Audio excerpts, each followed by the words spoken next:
দীর্ঘ বৈরিতার পর পরমাণু ইস্যুতে ইরান যুক্তরাষ্ট্র সম্পর্কের বরফ যখন গলতে শুরু করেছে, তখনই এই আলোচনা মোড় নিল নতুন দিকে। হঠাৎ করে আগুনে ঘি ঢাললেন মার্কিন প্রেসিডেন্ট ডোনাল্ড ট্রাম্প। বললেন, ইরানের তেল বা পেট্রোকেমিক্যাল যারা কিনবে তারা যুক্তরাষ্ট্রের সঙ্গে কোনোভাবে ব্যবসা করতে পারবে না। অর্থাৎ ইরানের পাশে যারা দাঁড়াবে তারাই যুক্তরাষ্ট্রের শত্রু। কূটনৈতিক বিশ্লেষকরা মনে করছেন, ট্রাম্পের এই হুমকি নিছক কথার বোমা নয়, এর পেছনে রয়েছে গভীর কূটনীতি, এমনকি ভয়াবহ আগামীর ইঙ্গিত। 2023 সালে ইরান প্রতিদিন গড়ে 2.9 মিলিয়ন ব্যারেল তেল উৎপাদন করেছে, আর সেই তেলের প্রায় 90% গেছে চীনে। তাহলে কি ট্রাম্প চীনের দিকেই সরাসরি যুদ্ধের ইশারা দিলেন? বিশ্লেষকরা বলছেন, এই হুমকি শুধু ইরান নয়, বরং চীনকে কূটনৈতিকভাবে ঘিরে ধরারই কৌশল।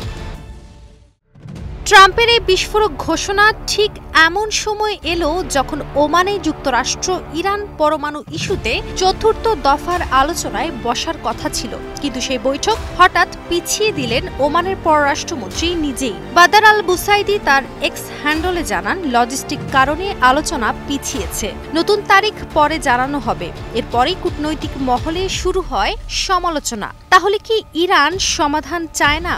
তবে ইরান এই বিষয়ে নিশ্চিত করেছে, তারা এখনও শান্তিপূর্ণ সমাধানেই অঙ্গীকারবদ্ধ।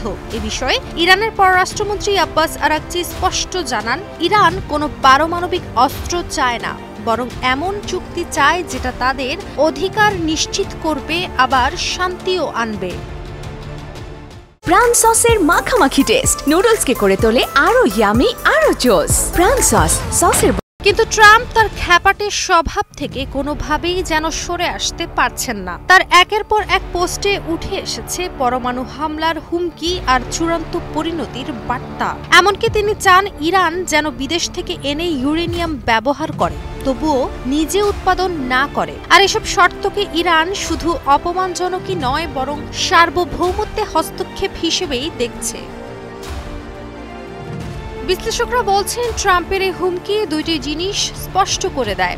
এক, তিনি ইরানের পারমাণবিক অস্ত্র তৈরি থামানোর পাশাপাশি অর্থনীতিও থামাতে চান। দুই, তিনি চীনকে চাপে রাখতে চান। কিন্তু এত কিছু করেও লাভ হচ্ছে না কারোই, বরং আলোচনা যেখানে পৌঁছেছিল এক ধাপ সামনে, আশার আলো জ্বলেছিল সমাধানের, এখন সেখানে ফের উত্তেজনা, সন্দেহ আর যুদ্ধের ভয়।